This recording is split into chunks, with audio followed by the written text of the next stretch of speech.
So today we're going to talk about something called percent yield. Okay, topic today is called percent yield. So I want you to think first about what's it mean to yield. Listen.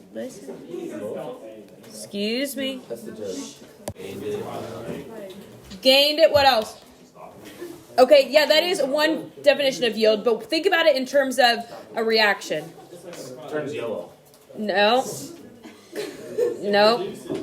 It produces, yes. Yield, slow down, that's one thing, but produces is another way to express a yield of something. I want you to think about it in terms of, like I plant 10 flowers, right? I put 10 plants in the ground, but only 7 of them grow. What's my percent yield? 70%, right? 7 out of 10 of my flowers came up. We're doing that exact type of math, except with chemical reactions. Okay? So everything we've done so far has been calculating what we consider theoretical, right? All of our calculations so far are theoretical. This is what's supposed to happen. If I put in 50 grams of this reactant, then theoretically I should get however many grams of my product, right? That's all theoretical. But now we're bringing it into the actual lab part of it. Okay, when we run the lab, we have something else that happens, right? Yeah. So percent yield is 100%. Well, we haven't calculated percent yield because we've never done the experiment, right? We don't know what our actual yield has been so far. Like if everything always comes out like what it's supposed to be, it's just 100%. Bingo, right? If we do the lab and everything goes perfect and our percent yield is 100%, that means we got exactly what we were supposed to, right? In high school chemistry, do you think that happens very often? No, like never. Okay, but what are some things? What are some things that could be like? What would you expect our yields to be usually? Higher than 100%, lower than 100%. Probably lower than 100%. However, what would it mean for us to have a yield higher than 100%? It's more than I expected. Yes, but what would cause that? Because remember, molecules aren't coming from nowhere. Did you make a mistake? Yes, I made some sort of mistake, right? It means either I made a mistake weighing my, reactants or my products. It maybe means that I didn't mix it enough for the reaction to go all the way to completion. It means maybe my water that I had the reaction in was impure, right? It had minerals in it or something that's adding to the mass. It could mean that I didn't boil off all of my water or something like that, right? There's lots of options for how we could have greater than 100% yield, but our goal is to hit 100%. Yeah. Oh. Does that mean we're going to It'll be good. So, our equation for percent yield looks like this. Our actual yield divided by our theoretical yield would give us a percentage, right? As long as we take that number times 100. Okay, because whenever we need something into a percent, what do we have to do? We have to multiply it by 100. Okay, so this right here will get us some decimal, right? If it comes out to be 0.89, what percentage does that mean it's going to be? 89%, right? And the way we do that, we just multiply it by 100. So when I write the equation for percent yield, I'll often leave off that times 100 because I feel like that should just be a given. Okay, do we agree that that's kind of a given? Taking it from a decimal to a percent is just multiplying it by 100. Okay? Sorry. So the question was, how do you measure your actual yield? Well, you actually have to do the lab, right? Or it's got to be given to you in the problem.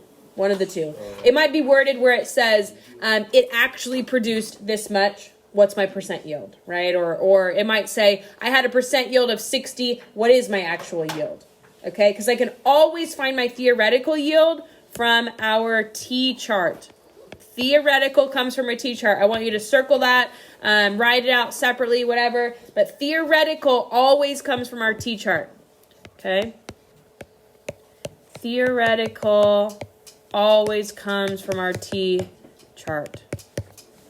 Okay, that's really important. So that means we always have the ability to calculate it. The actual yield will be given to us in the problem, or it will be something that we calculate based on the percent yield given to us in the problem. Okay, so we've got to be able to have two of those things. All right, let's just jump in and practice some here, okay? This reaction, first things we've got to look at is the reaction balanced? Yes or no?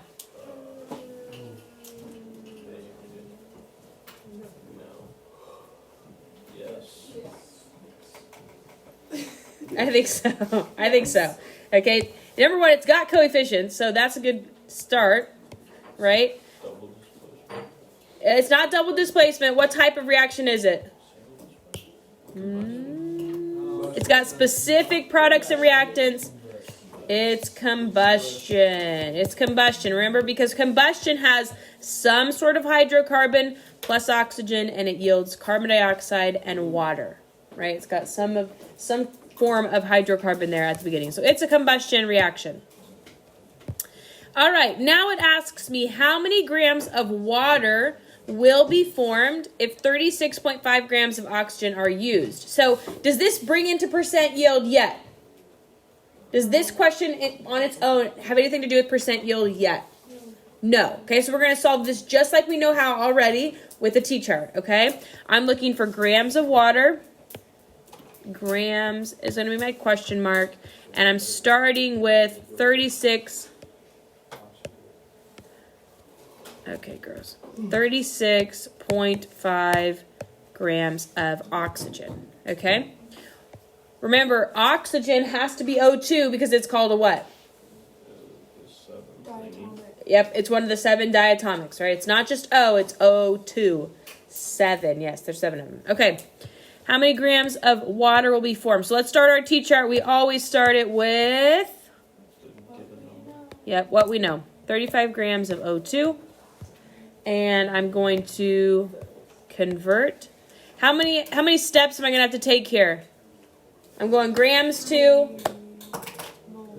moles, then moles to moles, then moles to grams, right? We got to have the mole ratio step there in the middle. So I'm going to go grams of O2 to moles of O2, right? Or can I go directly to moles of water right there? Nope. Can't do it. Have to be in the mole ratio step to do that. So then I'll go moles of O2 to moles of H2O. Do you guys prefer to put the numbers in as you go, or do you like to do the units all at one time? Okay. Okay. Now I'm going to get rid of moles of H2O and go to grams of H2O. And then I can go back and put my numbers in. So between moles and grams, moles gets the 1. What's my molar mass of oxygen gas? That goes right there. No, 32. 32, right? Because it's O2. And then where do these numbers come from? They come from our equation because that's the mole ratio step. So water gets a 3 and oxygen gets a 6. And then we go back to moles getting the 1 and our molar mass. Now, can we reduce that fraction right there? We could, but is it necessary? No, right? We're plugging it in the calculator anyway. Don't bother. Go ahead and get your calculator out if you don't have it out already and run that through to see what our theoretical yield of water will be. 10.26. You probably can't see that blue on blue, can you? 10. I don't care where you round it. 10.26 or 10.3 or something grams of H2O.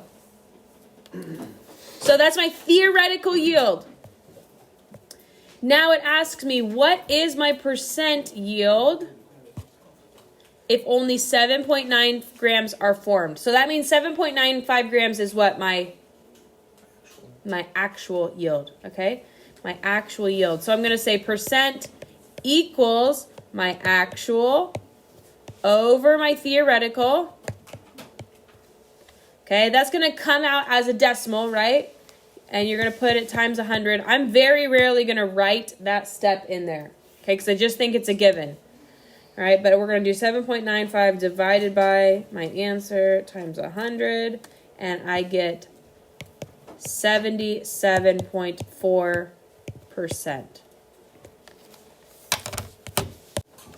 This one tells us we had a reaction of 40.8 grams of C6H6O3. So I'm starting with 40.8 grams. And it produces a 39% yield. And it wants to know how many grams of water will actually be produced. So this time we're given our percent yield, but we're solving for our actual yield of water. So we've got to kind of do this in 2 steps, right? If I know that my percentage is 39%, and I'm trying to solve for my actual, I still need to find my theoretical. So how do I go about finding my theoretical? I have to use a t-chart. I have to use a t-chart, right? Is that because I'm solving for A, and in order to do that, I can't have 2 variables missing, right? So I need to go ahead and solve for my theoretical yield based on this starting amount. So I'm going to take this to grams of water. Okay, so let's go ahead and do that. 40.8 grams of C6H6O3. I'm going to go grams to moles. C6H6O3. Molar mass on that.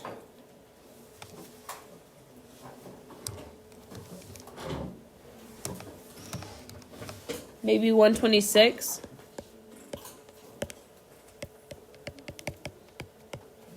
I'm going to go mole ratio, C6H6O3 to moles of water. And I'm going to go moles of water to grams of water.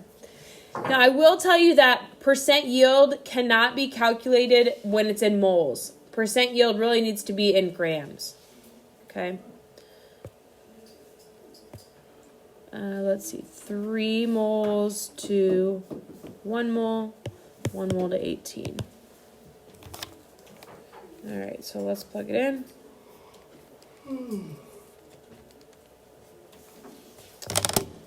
I got a theoretical yield of about 17.5 grams of H2O. So that's my theoretical. So now I'm going to come look at my actual percent yield problem. Okay, it says I was 39%.